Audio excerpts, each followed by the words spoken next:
का हाल बा हो भाई लोग? ठीक बा ना?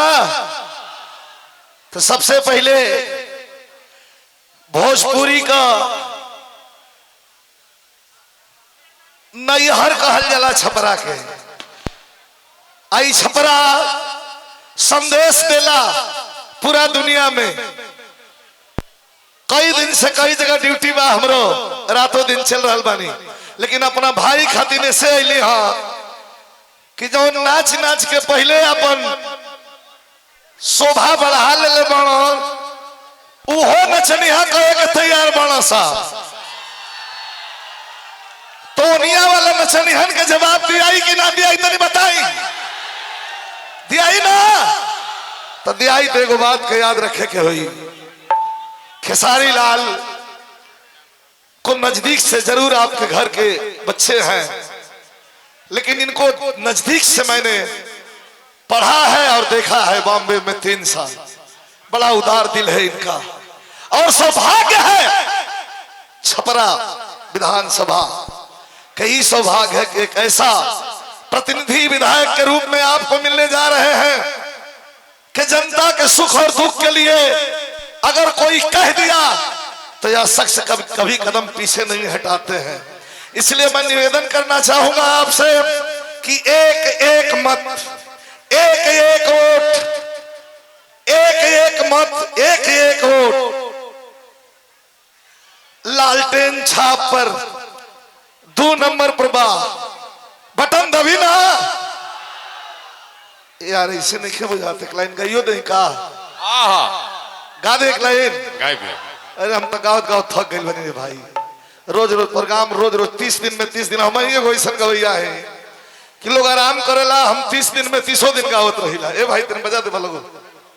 दिनेश लाल निरहुआ जी के बड़े भाई हैं विजय लाल भैया, और अपने छोटे भाई खेसारी लाल यादव के समर्थन में आए हैं। एक बार जोरदार ताली बजाकर स्वागत करेंगे सभी लोग। आइए चलते चलते गाड़ी में दुल्हन तैयार कर देनी। हाँ देखिए ना आज का फिजा आई जन सलाम।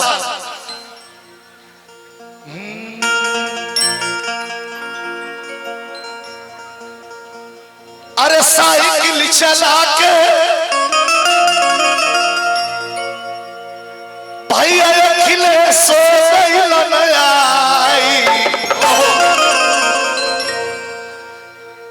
छपरा को लोग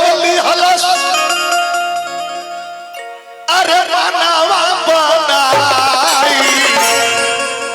आई साइकिल चला के अखिलेश आई हो जनता हले बाटे अब बनावा बनाई।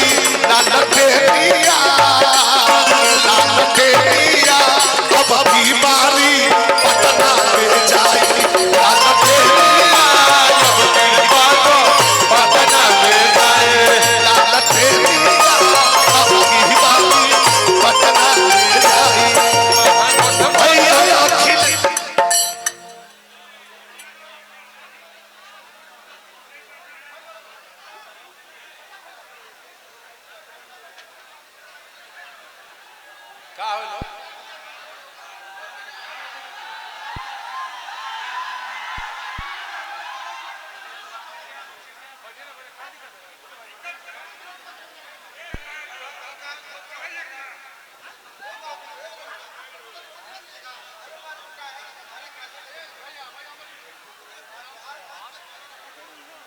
आराम से जगह दीजिए भाई को, सभी को।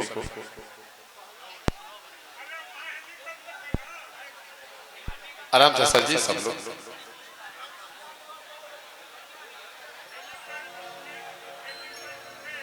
सबका सम्मान, सबका अधिकार। आइए भैया भैया।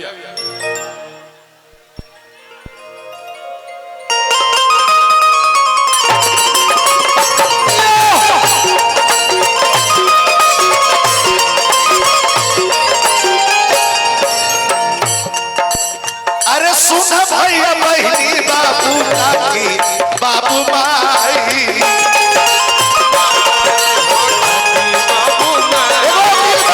अरे भैया खेसारी लाल के दिहालो लोग जीताई। अरे सुना भैया बहनी बाबू काकी बुआ बाई, अरे भैया खेसारी लाल के बिहार लोग जीताई।